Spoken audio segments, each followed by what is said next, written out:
চট্টগ্রামের সীতাকুণ্ডে বাঁশবাড়িয়া শুধু একটি সমুদ্র সৈকত নয়, এ যেন প্রকৃতির অপূর্ব রূপ।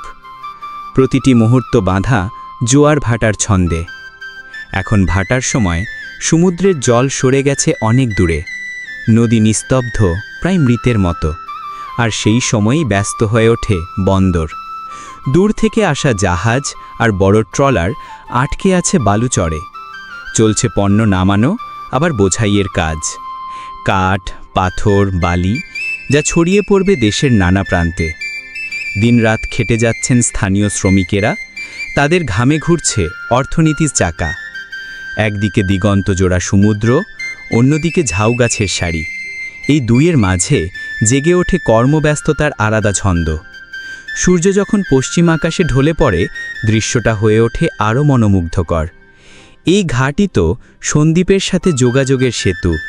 সীতাকুণ্ডের বাঁশবাড়িয়া, যেখানে প্রকৃতি আর মানুষের কর্মযজ্ঞ একাকার হয়ে মিশে যায়।